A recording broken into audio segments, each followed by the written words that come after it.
I, like so many others, fell in love with synthesizers after hearing Vangelis' score for the 1982 film Blade Runner.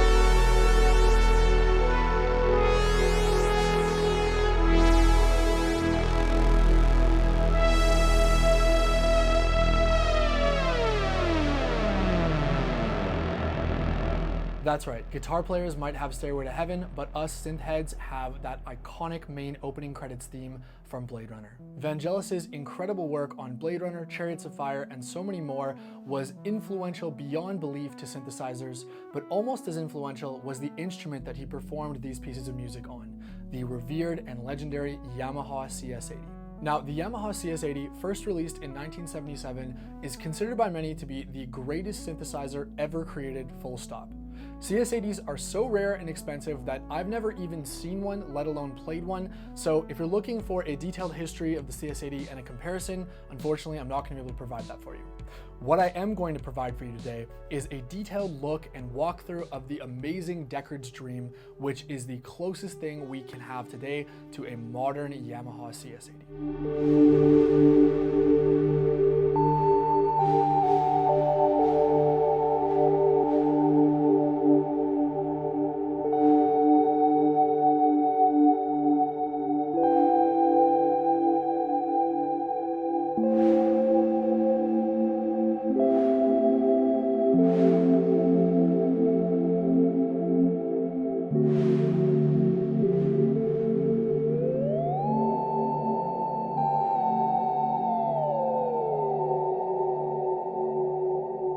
So yes, today we are going to deep dive into the amazing Deckard's Dream Mark II in 2024 and see if it's worth the hefty price tag, how close it is in terms of features to the original CS-80, and most importantly, can it sound like Vangelis and that iconic soundtrack that we all know and love so much.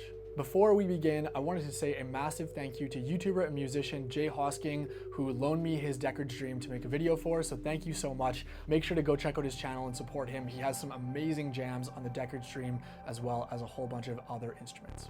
If you like this video, please like and subscribe, share it with a friend, and let's get started with the beautiful Deckard's Dream.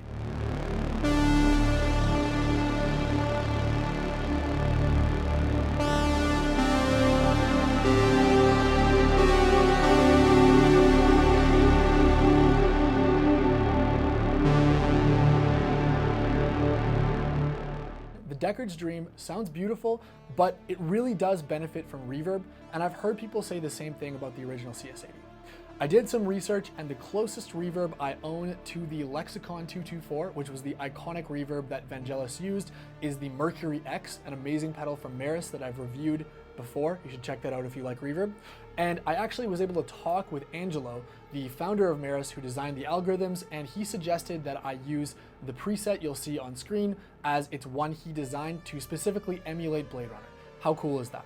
Secondly, I'm going to be playing the Rolly Seaboard Rise 2 as my controller for the Deckard's Dream Mark II because frankly, I think if you are performing with this synth on a standard keyboard, you're really missing out. 90% of the magic of the Deckard's Dream, in my humble opinion, is how expressive it is when paired with a proper MPE or Poly Aftertouch controller. With that out of the way, let's jump onto the front panel and learn how it works. One of the most unique things about the CS-80 and the Deckard's Dream as well is that it really is two separate synthesizers stacked on top of one another. This is a really unique workflow that I've really never seen on any other vintage synth, and it really shows that Yamaha was ahead of the curve, and it's one of the most fun things that makes Deckard's Dream 2 unique. So what I mean by that, now we're listening to only the top synth, now we're listening to both, now we're listening to the bottom synth, right? You're getting this really unique workflow where you're kind of getting the mix of a classic bitimbral synth, only it's not actually bitimbral, and then a classic 2-oscillator poly synth like a Prophet 5, only you get way more controls. Let's start off by going to mix 1, so we're only hearing the top, and we're going to go through all of the controls very quickly. So we have either our pulse wave for wave shapes that we've been hearing with that beautiful pulse width modulation. I love that there's a dedicated LFO on each for pulse width modulation. To thin out the sound, we can go, narrower pulse width or more full. It's beautiful. I almost always leave the PWM at max, but note, if we bring in the sawtooth, these controls do absolutely nothing. We can mix the wave shapes together and get kind of like a pseudo 2 oscillator sound.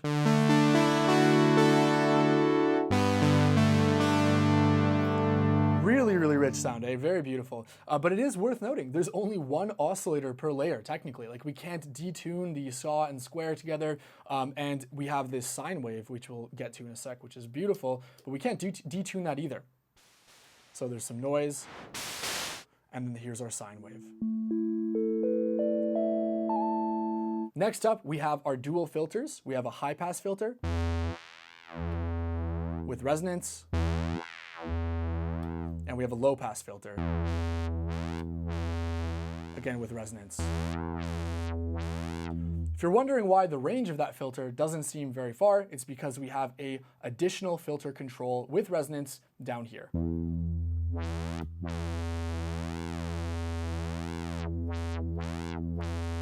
Next up, the envelopes on the Deckard's Dream and CS-80 are the strangest envelopes I've ever seen, and I'll try my best to explain them quickly, but basically, for our regular volume envelope, we get good old, ADSR.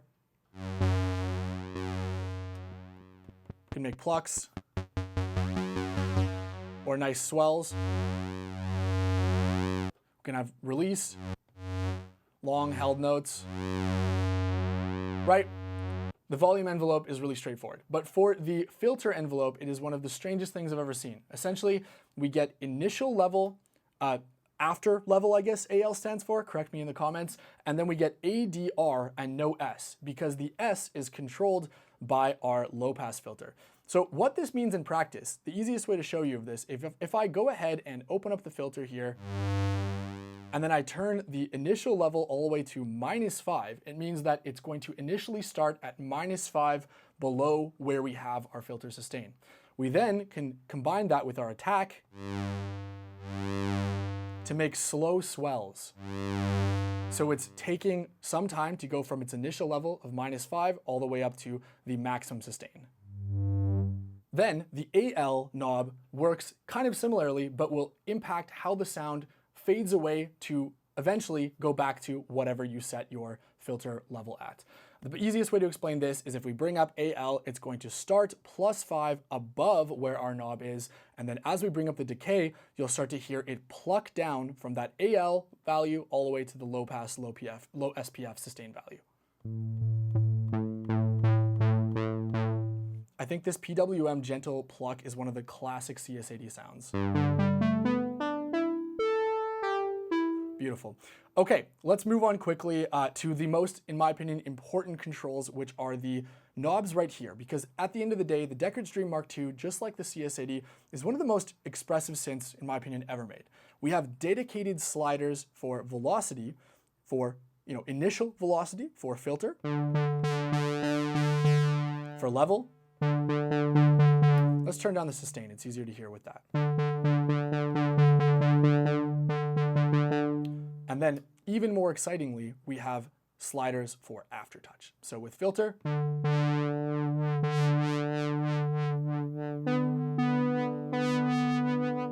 and again, remember, polyphonic aftertouch. Absolutely beautiful. Same deal with level, like this. Beautiful. But the other CS-80 unique trick that it had was the incredible ribbon controller, which we heard in the Blade Runner soundtrack. And what that allowed us to do was do massive pitch dives or pitch swells with the ribbon controller while still having our left-hand chords or whatever chords we were deciding to hold down not be affected. So with the Rolly Seaboard Rise, we can actually emulate this a little bit, and that's how we were able to get this CS-80 sound that we're going to dive in.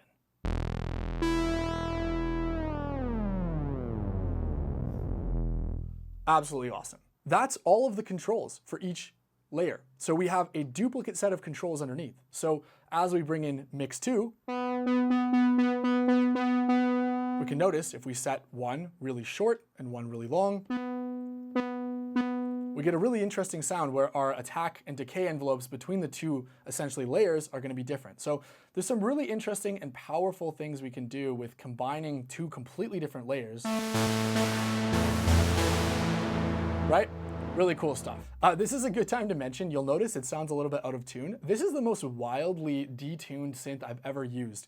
There's a really simple to use tuning protocol if you want to tune your voices, which is, you know, totally chill, very easy to use. But if you don't tune your voices, it actually adds quite a bit of a charm to the sound because it's they don't need a vintage knob on this. This is just an absolutely truly analog sounding detuned synth. And I almost never even find myself touching this detune between layers 1 and 2 knobs.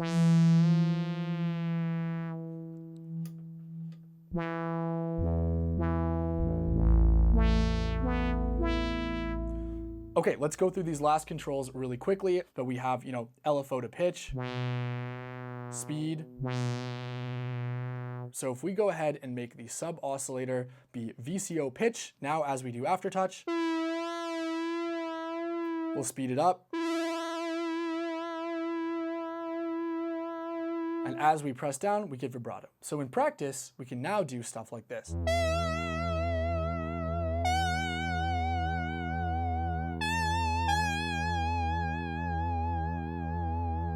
As you can hear, my left hand is not doing any vibrato, but my right hand is doing polyphonic aftertouch to trigger vibrato. I'm gonna leave this off at least for now and maybe bring it in as a performance tool later.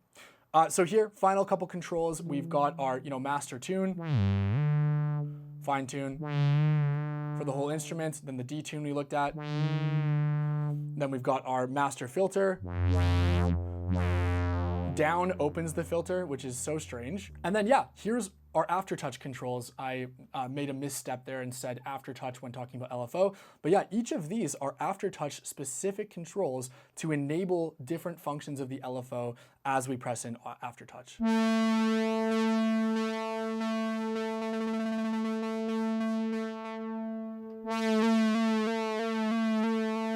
I really like the speed one, it's really cool. So if we have it speed up as we press down.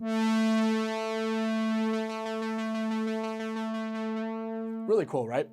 And then finally, we've got some very strange controls here. I think this is like an early version of keyboard filter tracking because we can basically make it so that the brilliance of the low half of the keyboard is higher or lower, and same thing with the levels.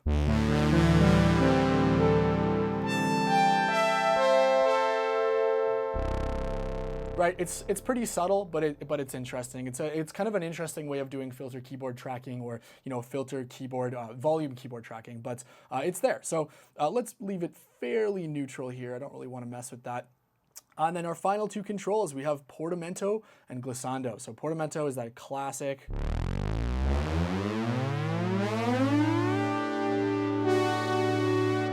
Glide, and then glissando is totally weird, and I don't know why you'd ever use this. If somebody can show me a musical example of using this, but it's gonna chromatically glide.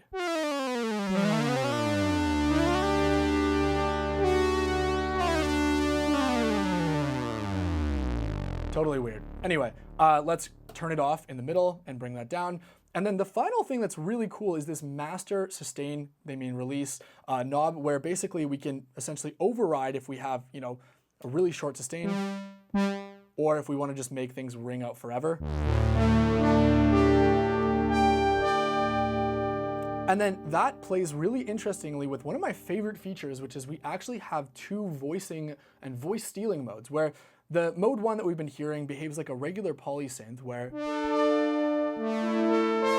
it's just gonna allocate the voices until we are basically out of voices, and they'll ring out until we use up all 8. Right? But mode 2 is really interesting, where we can have things ring out, but then once we let go of all of our keys and play a new note, it cuts everything out.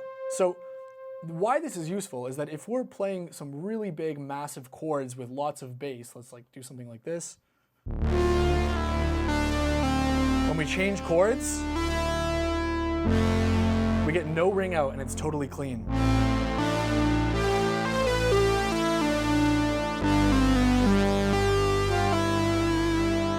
Honestly, such a good feature, and I would love to see this different type of sustain mode implemented in more synths. One final thing I forgot to mention, because I don't use it very often, is the different feet control. It's kind of like coarse octave tune. Kind of like an organ, but it is cool and useful. A good tip I learned from a CS-80 video is if you put it in 5 and 1/3, which is basically a fifth up an octave, sorry. And then you make it so that the lower one is almost entirely in the mix. We get a really subtle octave fifth, which sounds nice.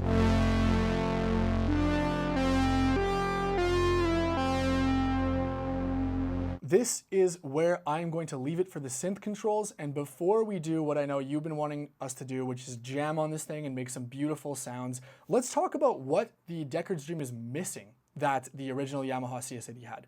And first and foremost, the Deckard's Dream does not have the included effects from the Yamaha CS-80. I'll put a picture up on screen, but the Yamaha CS-80 actually had analog BBD chorus, tremolo, and most famously ring mod. Now, the analog chorus and BBD tremolo were nothing to write home about, apparently, just pretty basic, but the ring mod was really special and added a lot of character to the sound. So in order to emulate that, I've got a ring mod that I've programmed here on the Empress Zoya, which sounds like this.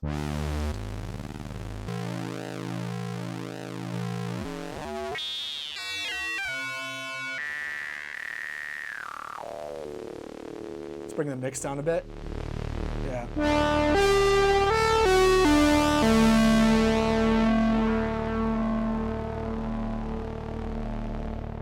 Really cool stuff. So in the jam, you'll hear me sometimes enable the Zoya, and that's what that is for, is to accurately replicate, or as close as we can, the ring modulator sound that the original CS-80 had.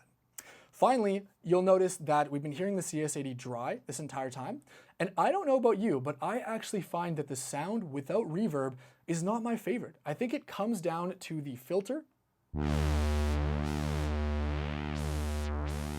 which, while it's nice, is not as resonant as I usually like my analog filters to be, and it honestly lacks a little bit of character. I know heresy, one might say, but I really do find that while on its own, it sounds a bit bland. The magic of the CS-80 is that as soon as you hear this,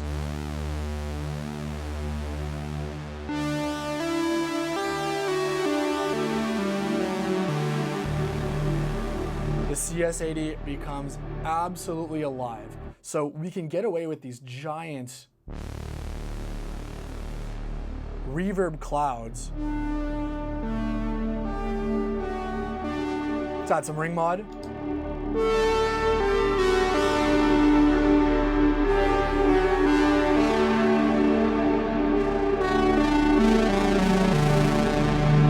Like, I mean, come on. All right, well, hopefully you enjoyed that walkthrough of the amazing Deckard's Dream, and now what you've been waiting for. I'm gonna stop talking and jam. Hopefully this improvised live performance does some justice to the absolute master Vangelis, who inspired so many of us to get into this beautiful instrument and hobby of synthesizers.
All right, well, if you're still with me, hopefully you enjoyed that Vangelis style improvised jam. I have to say that the Deckard's Dream, it's like a switch gets flicked. When you put it through reverb, especially this beautiful Blade Runner style reverb on the Mercury X, it becomes one of the most magical instruments I've ever played. But let's talk about my review with pros and cons, because I actually have some fairly strong opinions about this synth that I think I'm ready to be disagreed with in the comments, shall we say.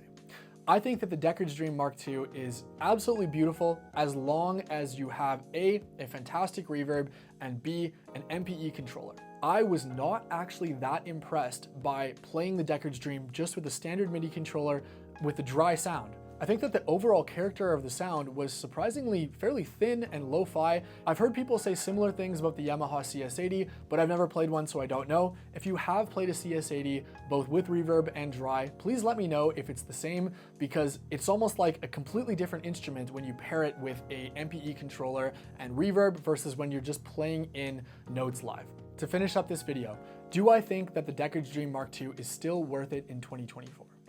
Well, I actually have a bit of a controversial opinion here, and I think, yes, if you love Yamaha CS-80s and you want a Yamaha CS-80, the Deckard's Dream Mark II is absolutely worth it. But for the average person that just wants a really expressive analog synthesizer that's compatible with MPE, there's a lot more MPE compatible synths on the market now. And unless you are adamant about having a Yamaha CS-80 clone, I think that for most people, getting something like the GS Music E7 and saving the rest of the money for a great controller like the Osmos or the Roly Seaboard Rise 2 is just a much better option overall. At the end of the day, the main lesson I think I'm going to take away from this about the CS-80 and Vangelis is that the true magic of the instrument really has to be the expressivity and the way that Vangelis was able to leverage that expressivity to create beautiful human-sounding music out of such foreign instruments back in the day. Thank you so much for watching. Let me know in the comments if you've played a real CS-80, how close you think the Deckard's Dream gets. I'd love to hear your thoughts on all of that. But until then, please remember to like, share, and subscribe, and I will see you in the next video.